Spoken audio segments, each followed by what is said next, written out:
And on the 8th day, God looked down on his planned paradise and said, I need a caretaker. So God made a farmer.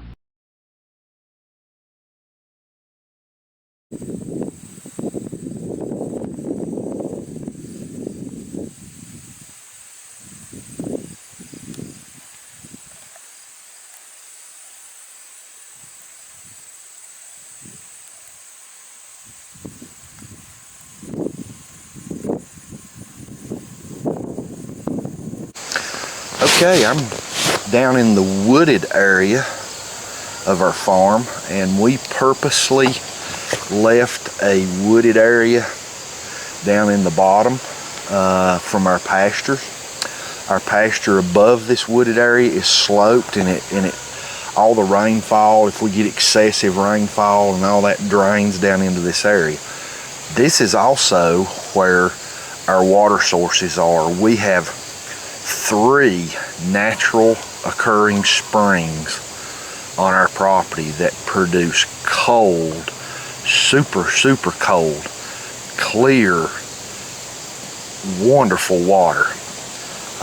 We actually have had them tested, and the water is absolutely amazing. It's got the just right amount of trace minerals and things like that in it that make this water absolutely fantastic. We would have probably people that would just love to have this water sources, maybe in more volume, but nonetheless the same type water. I'd come down here and drink out of this water at any time I want to. Matter of fact, I keep a cup inside this spring box that when I'm down here and I want a drink of water, I just dip it in there and get me a drink of water. This water is probably better than any water you can buy in the store, probably a lot better. So, but anyway, this is one of our spring sources, and we are at least 30, 40, 50, maybe even 50 yards off of our fence row. Where our pasture fence row goes, we left it wooded for about 50 yards for a buffer or barrier to these water sources. And we've all heard the old saying, we all live downstream. Well, that is, when you think about it, that's really true. These water sources here coming right out of the ground, and they flow a little small branch, and they keep going, and several miles join another water source, and then that joins another water source, and it eventually gets into bigger creeks, and then it's into the rivers, and then goes into the lakes, sometimes hundreds of miles away, but it starts right here. And our philosophy of farming, it's very, very important for us to be good stewards of our land, to protect the resources we have, to keep them as pure and as clean as we can. Now, allowing animals, whether it be cattle or sheep or goats or horses, to come down into this wooded area and drink from a tank right here at this spring, at the source, at the head of the water. And you know how animals are. They'll stomp around and walk around and stand at a water trough at times.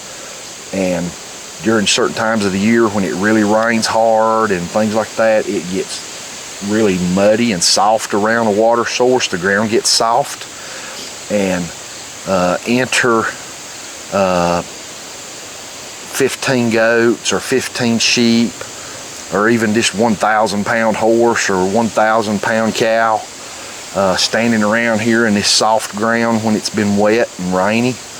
And the next thing you know, you've got erosion, something terrible. The water source, it can affect the source. I've even saw animals come into spring heads like this to drink, where the landowner allowed them into it, and after a while of the erosion happening around the water source, the spring stopped. The spring can the crevices and the cracks in the rocks in the earth's surface where the water from the water table comes up and surfaces. If it's disturbed too much, it can actually reroute.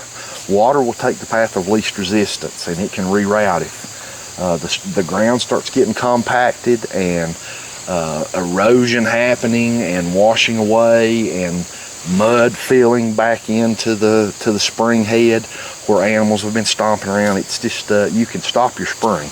But not only that, allowing animals to come right here and drink and stand. And anytime you have animals that come to a water source and they stand and drink several times a day, guess what is going to happen? Manure. Manure will be around everywhere. And the next thing you know, it's going down the branch. And here in the mountains, we call a little small creek, you know, something you can just step over, we call it a branch. So the next thing you know, the manure is, and fecal particles are washing down the branch and going on to other lands and entering into other creeks.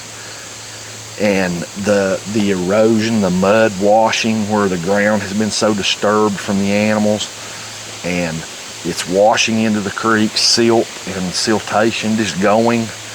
And the next thing you know, it's going down, down, down, and it's entering the next creek, and then the next creek, then the next river, and flowing into the next river, and it started right here. So that's not good. That's not good for anything. It ain't good for right here, and it ain't good for on down. So we're striving to practice the best practices we can on our farm, to be the best stewards of the land that the Creator has given us and the resources He's given us. So this goes right along with our rotational grazing and our paddocks that were designed and are going to be adding more for our dairy goat herd. Rotational grazing and regenerative farming is important, I believe. I believe it's very important. We have an area in the far back corner of our property in pasture, several acres, that is so steep that we can't cut hay off of it. We just can't get a tractor on it safely. However, I can keep it mowed with an ATV and a pull behind brush hog that has a self-contained motor on it, and then you just pull behind your ATV. I keep this back area when it needs it mowed with that. I just can't get a tractor on it. It's dangerous. You'd have a rollover in no time. And so that being said, I can't cut hay off of it. So it's perfect to use for summertime grazing for the animals. We could get them off the property that we do use for hay, so that hay starting in spring can grow all summer and be cut for hay with no animals on it. Then we can move them into this section back here where we can't cut hay, and they can graze it all summer. Okay, and of course we can move them between sections within that area. However, we had a major problem in this pasture. Okay, folks, we're here at the spring source, the spring head, and let's take a little quick walk over to the pasture. It's a beautiful day here in the mountains of North Carolina. It's mid-September, and it's just a wonderful day. We're still in the 80s here for temperatures, but it's just a matter of time before winter gets here. So, okay, we are back here along our access road, as you can see, that goes along our fence line. Okay, and behind me, you can see the pasture. It's got a wonderful, I mean absolutely wonderful stand of tall fescue and orchard grass, and some timothy mixed in places. But it is a good pasture. However, it's just too steep to mow hay on. It would just be no time you'd have a horrible accident on a tractor, even trying to get a tractor on this steep of ground. But that lends itself perfectly actually to our rotational grazing. This way we have somewhere to put our goat herd during the summer months. We can divide this into paddocks, which we're going to do, and rotate them every few days from one to the next. However, we had a bad problem that was preventing us from using this for grazing, and we did use it for a while with my daughter's quarter horses. We had 2 quarter horses that we allowed in here for a while, and we no longer have those horses since my daughter's in school on the property. But one thing that's preventing us, and has been preventing us for a long time from being able to use this back section of our pastures for rotational grazing, is we had no water source on this for this pasture. We have the water sources down here in the woods, past the woods line down in, but you know, it's like I was talking about a minute ago with the we all live downstream thing, and the erosion and just being a good steward of your land. We did not want our animals down around those water source heads where they begin. It was just wouldn't be good. So, dilemma, what are we going to do? How are we ever going to utilize this pasture for rotational grazing and maximize our hay output in the other section, while we can rotate graze the animals back here to allow our hay to grow?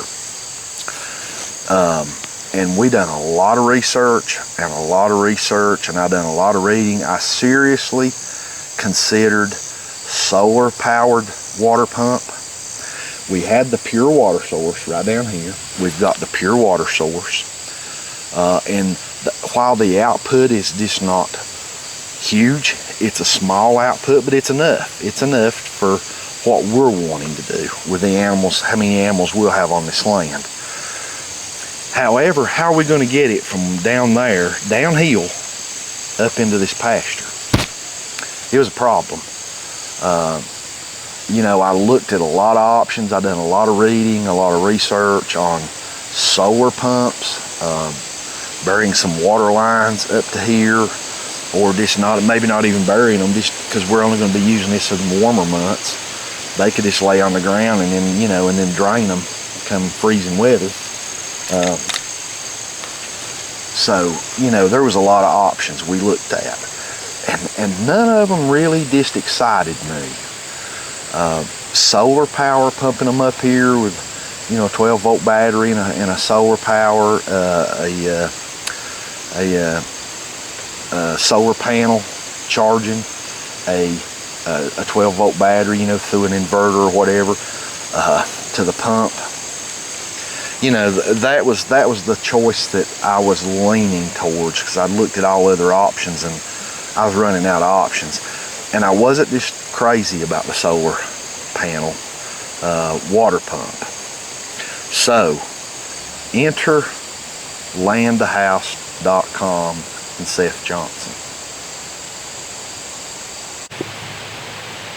So, while doing all this research on a way to get water from down in these woods at this spring source up to our pasture, doing this research, I came across, haphazardly, came across a video on YouTube one day.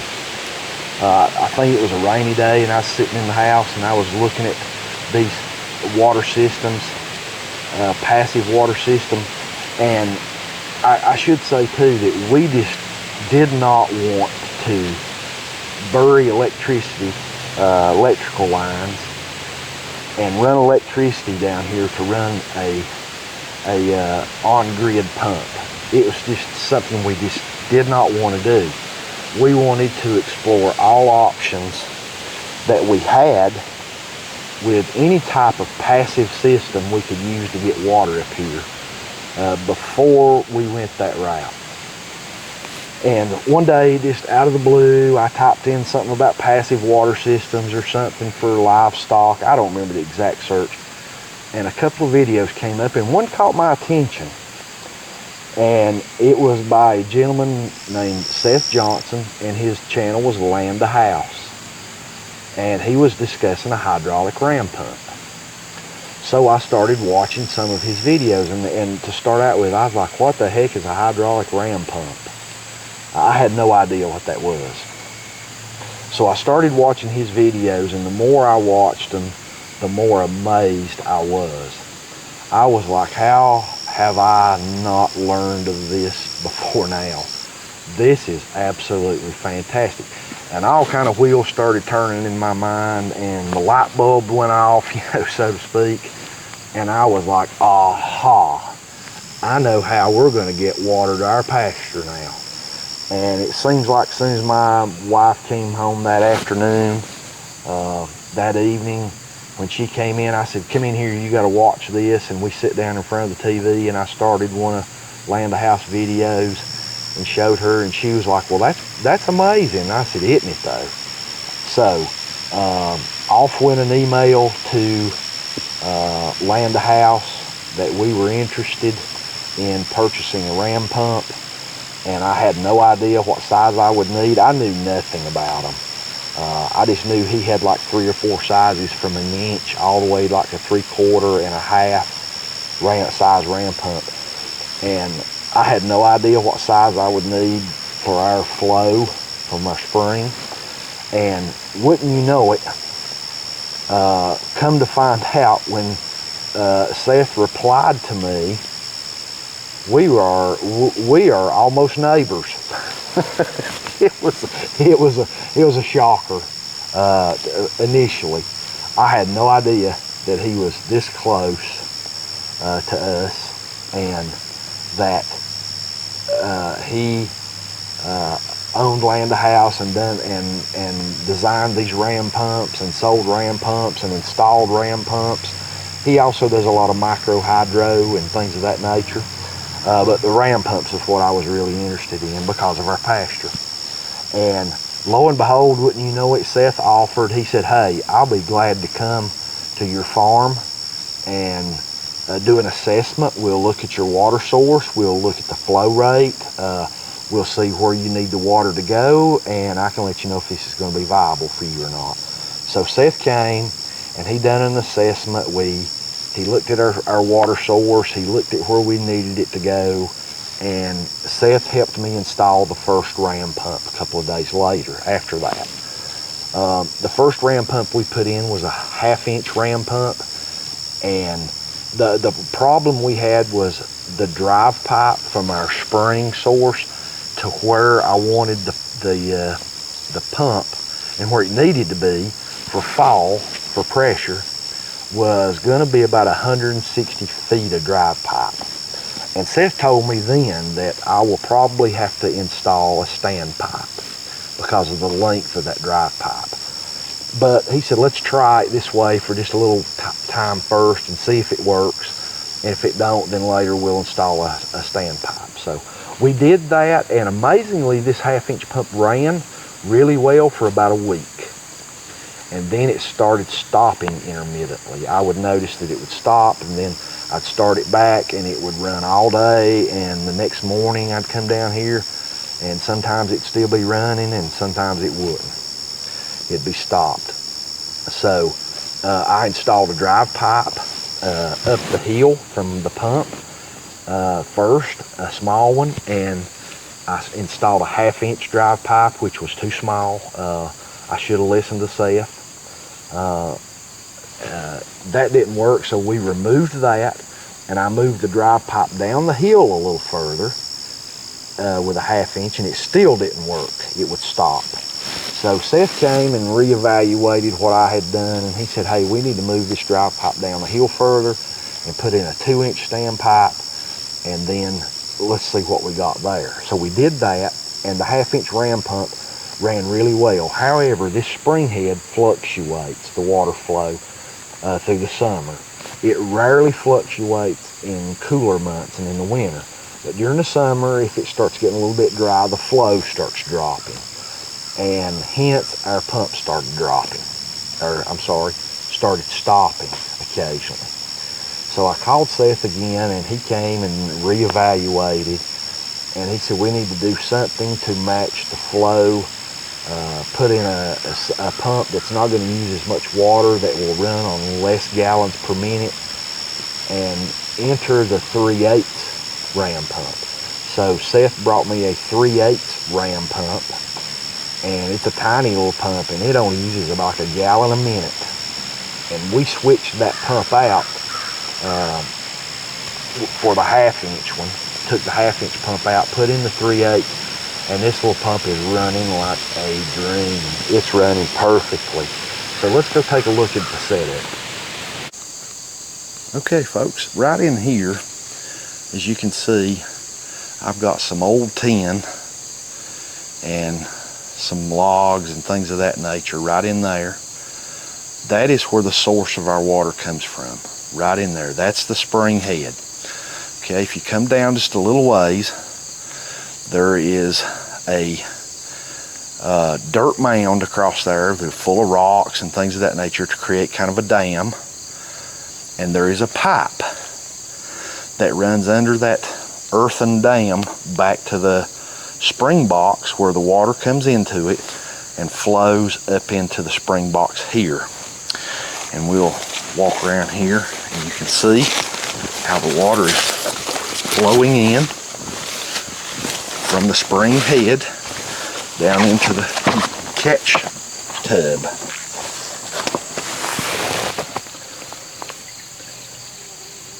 Okay, it flows into this old bathtub. The old bathtub is in the ground here as a catchment for the water to allow silt and debris and things like that to settle into the water and into the tub and fall and not go down into the line. Okay, here is the drive pipe. It's coming into the tub from under the frame, and it has a filter around it to keep debris out. It's just window screen and hardware cloth made into like a cylinder shape, and the pipe goes down through it to keep out debris. Okay, from there it comes under the spring box and down through there, and we'll walk it and I'll show you that. But I did build this spring box to go around the actual spring head here to keep debris out and the fall, the leaves falling and all that. But one of the main reasons we built this spring box around the catchment area here is to keep out algae. When sunlight hits that water in this tub, it does not take it long of the summer till it is covered in green algae. So keeping it covered, keeping the sunlight off of that water is paramount. Since we built this frame and this box around the spring here, we have had absolutely zero issues with algae in the water. And by the way, if you see this green metal frame right here that we built this whole spring box based off of, that is part of the frame, the shipping frame that our mini round baler came in. So, you know, around a farm you use and reuse every resource you have, and it's fantastic. It's worked great for this spring box. Okay, I've closed the lid to the spring box, and we put the lid up here on hinges at the back and a handle right here on the front, so we can just grab it and raise it. And we've got a stick there that we just use for a lid prop, so when we need to prop it open and do whatever we need to do inside. Okay, the pipe comes out right there. I've got some rocks on top of it to hold it down, and it snakes its way. And speaking of snakes, we might get on one here. There's those banded water snakes around here everywhere, and I'm not a fan of snakes. Okay, as you can see, our 1/2-inch drive pipe is this going right along. And like I said earlier, this drive pipe is like 160 feet, which Seth told me was excessive. But it's what we had to do to get the fall. We had to go this far.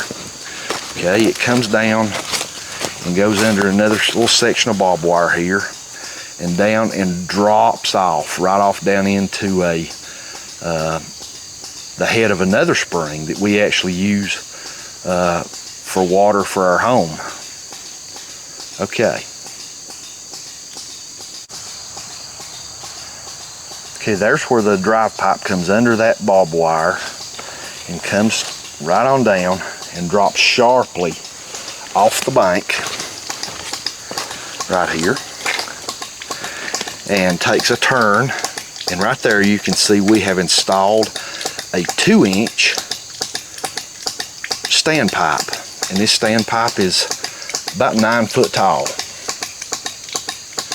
Okay, I took the standpipe and actually drilled some holes in the top of it there and capped it. I capped it so debris, fallen leaves and things of the fall can't get down into that standpipe and ultimately end up in our pump, stopping it up. Okay, the standpipe, if you can see it there, we actually have some overflow. I don't know if the camera's going to pick it up, but you can see it almost pulsing out of those vent holes that are drilled in the pipe, and that's right at 9 foot tall. Okay, the standpipe is joined right there. Okay, then our drive pipe continues, and you can see right down here at the bottom the overflow is running down the standpipe and spilling off at the bottom. Okay, then our drive pipe goes from the standpipe for about 20 feet down to the pump.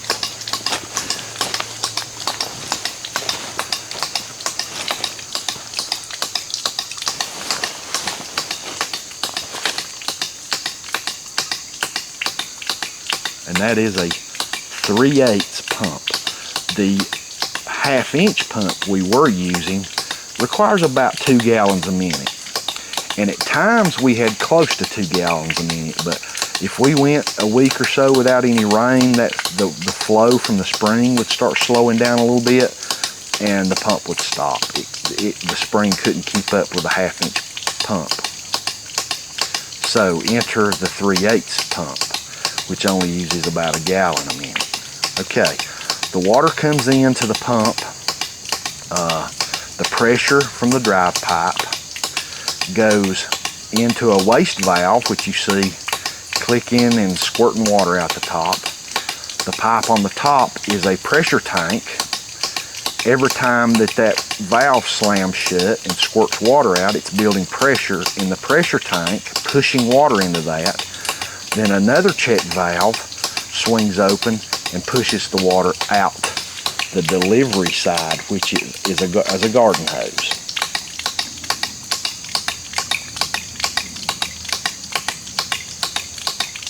The garden hose snakes around and goes up the hill, through the woods, all the way back up to the corner of our pasture, which is about 40 feet away, 40 feet uphill.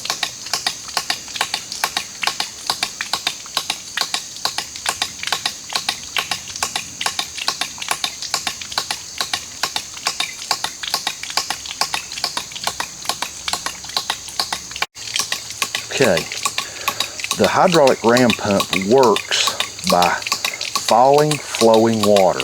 It requires absolutely no electricity, no fuel, nothing other than falling water. The falling water creates pressure. When it's slammed, the flow's going through, the valve slams shut. That's what you hear clicking, and it creates a pressure wave. I'm sure everyone has turned off a water hose or something like that, And when you turn it off really fast, you notice the pipe shake. Okay, that's creating a pressure wave. It's kind of like kinetic energy or inertia. It's energy that shocks from a sudden stop, and it builds pressure. It builds pressure in the PVC tank. Then another valve opens and sends the water uphill. And a hydraulic ram pump of these sizes, 1/2 inch, 3/8, something like that. Now you're not going to turn this water on at the top and see water spraying out like it would from your home at 60, 70 psi. This is a passive water pump that is going to push water uphill, but it's not going to push it coming out at the top with a lot of force. It's just going to just run out. And we'll go up and I can show you what this tiny little 3/8 pump is doing. Okay, so we use a garden hose for our delivery from the pump to the stock tank. So come wintertime, it's easy to just unhook and roll up, and then easy to hook back in the spring when we're ready to move animals back to our summer pastures. So let's follow the line up the hill to where our stock tank's going to be. So the pump's working and the garden hose just goes right up the hill, and you can see it snaking its way right along up to the very corner of our pasture. And the reason we chose the corner to put our stock tank is because that's where the shade is for this pasture. During the heat of the day, we have some overhanging oak trees and tulip poplars up there that provide a lot of shade in this corner, and it'll keep the water cool in the tank and prevent as much algae and things like that of the summer. So let's walk up the hill.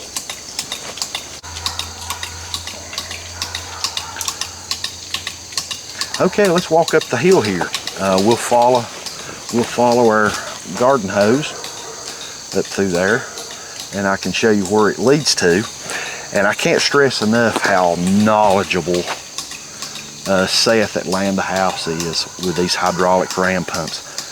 I got to watching his videos, and if this type thing interests you, even if you're not really into the mechanics and the scientific know-how and stuff of that nature of a hydraulic ram pump, but you are interested in getting water to livestock passively, you won't even get a power bill from the power company for pumping this water. It's totally free, except what you've got into your ram pump and your pipe and your hose. That's it, which you would have to have anyway with an electrical system. But this one, Seth's knowledge of these ram pumps and how to set the system up for various flow rates. You know, you can run a ram pump out of a river, out of a bigger creek, all the way down to just like we're doing, right out of the source of the spring head at only, you know, 1.5 gallons a minute. So his knowledge is unreal. He has done so much research and so much testing. He sets up ram pumps and uses different types of drive pipes and different types of delivery pipes, different types of waste valves. He has done extensive research, on this system, and he knows what to do to get this system to work. His wealth in a ram pump is to my knowledge, unparalleled. So if you're considering a ram pump, you need to give Seth Johnson a call or contact him at landthehouse.com. Okay, let's go up and see what we've got going on up here. We do not have a stock tank in right now because we still have a lot of fencing to do back here before we can do the rotational grazing. And we did not want to do our fencing project until we determined, can we get water back here? So there was no need to do extensive fencing with electric fencing if we couldn't get water back here, because hauling water back here in a 55-gallon barrel every day to fill up a stock tank, it's just too time consuming. That was just not an option. We were not even going to consider that. It's too much time involved, too much work, and it'd have to be done, you know, every day or every other day. And we needed something to get water back here. So we have not started any of the fencing project until we determined, can we get water back here into this pasture? Without water, the pasture was really just kind of something nice to look at. You know, we could plant blueberry tree bushes or apple trees or something on it, sure. But we needed it for livestock, for our dairy goat herd. And until we could get water back here, it was just kind of there. The water had to be done first, and a reliable water source for it. Then we can start with fencing and dividing up rotational pastures and things of that nature. So anyway, here we are in the corner where we're going to put our stock tank. And as you can see, it's a corner section of our fence, and the fence goes right up the hill, right on up, and we maintain a access road up that comes down, and here is the fence corner. And this corner stays shaded most of the day. So our stock tank is going to sit right in here, right in the corner of the fence. Okay, for now, we have a land-to-house bucket right here with a uniseal in the top and a uniseal in the side for an overflow. And we have the hose coming from the pump right there, and we have it coming and attached to the post, and it runs right up the post and right over around this post, just kind of circled and down into the bucket. Okay, let's take a look and see what our output is.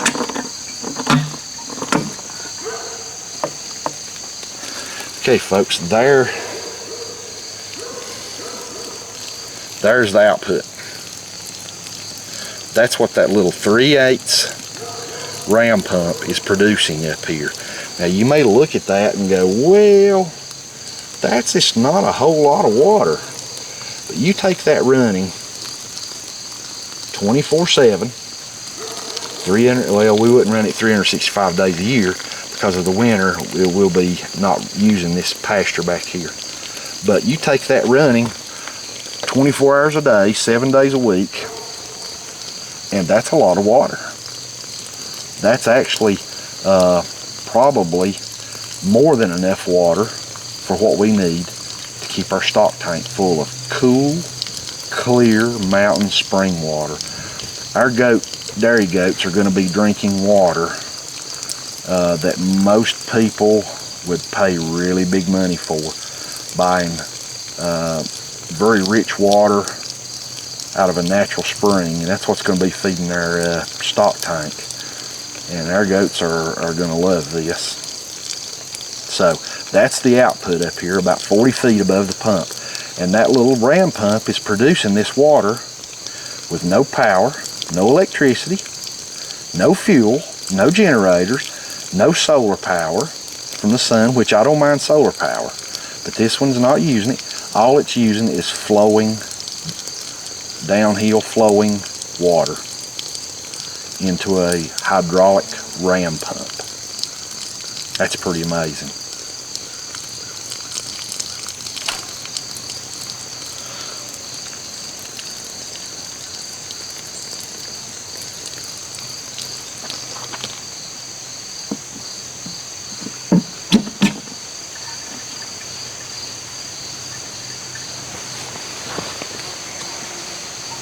Okay, from the bucket we have an overflow, and we'll be doing the same thing with our stock tank. Once we have a stock tank in place here, we're going to have an overflow for it, so overflow does not run out and create erosion and a mess here. We'll have an overflow, and we have one here that runs back down into the woods away from where the animals would be, down the hill, and I will extend this down the hill even further at some point when we get a stock tank in. But for now it just runs to here. But it keeps our access road and everything like that from getting muddy. But later we will run this overflow all the way back down the hill and back into the branch, or the little creek.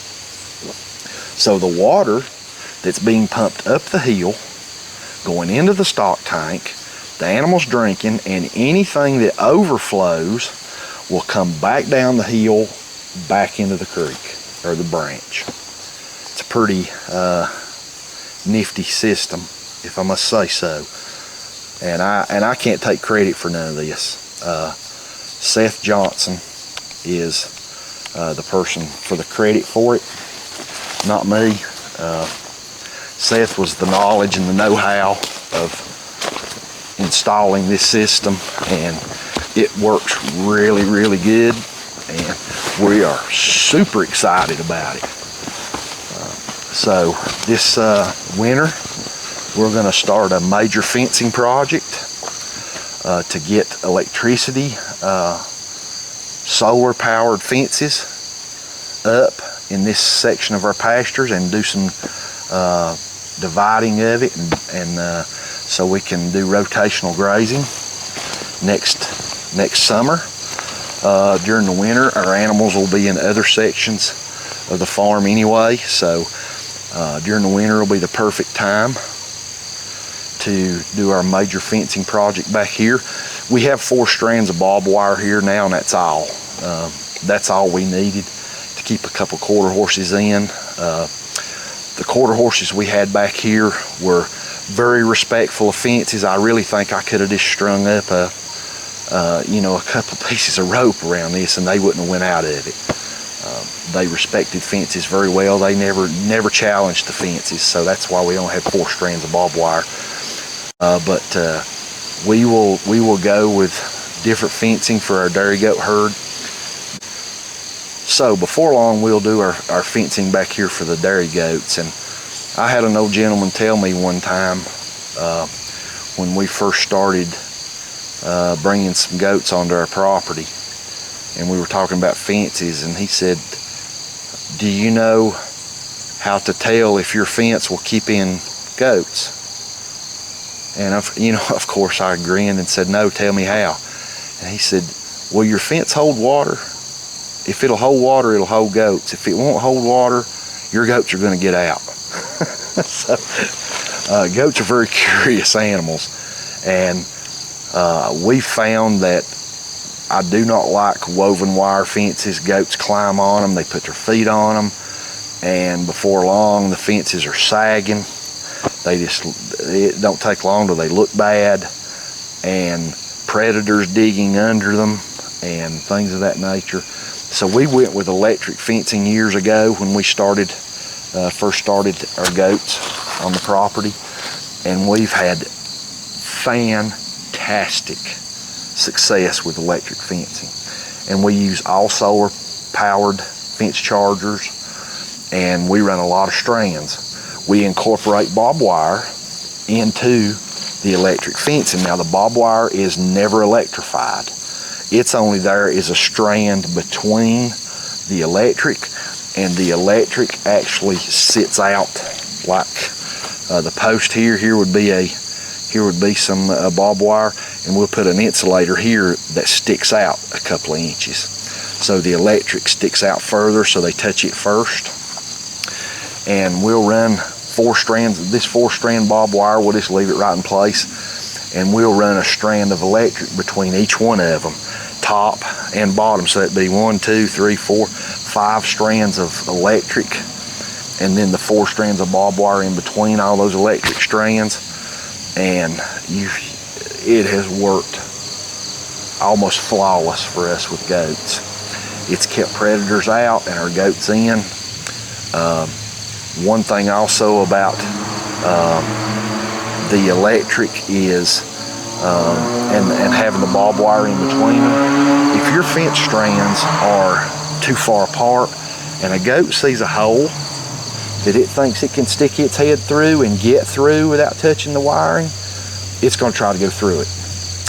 And if you put your strands close enough that a goat looks at it and goes, I just don't think I can get my head through that without hitting that wire that like bites me, then they don't try it. Or that's been our experience.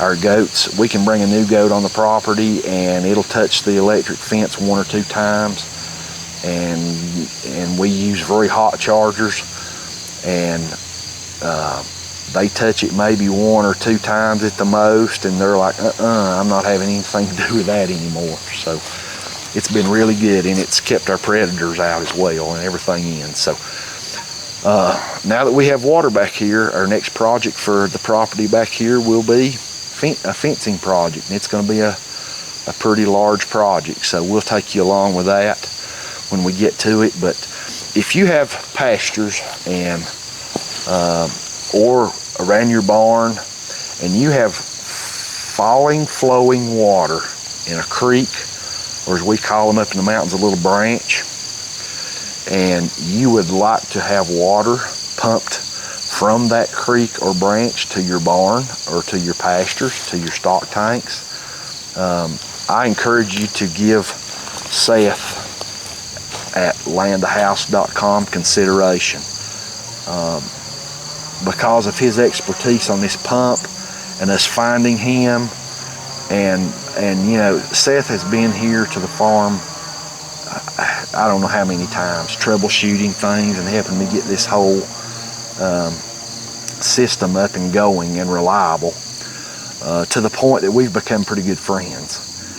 Seth is a fantastic guy and very pleasurable to be around and to work with, and his knowledge on these hydraulic ram pumps is second to none. So if you have if a ram pump interests you at all, and if you're a farmer that would like to use the resources you have and use the resources that God gave us and keep the animals away from these water sources and pump it to somewhere that's more suitable for them, go to landhouse.com and look at Seth's ram pumps and give him consideration. If you've got questions, email him, and he'll be glad to answer any questions you have, I'm sure.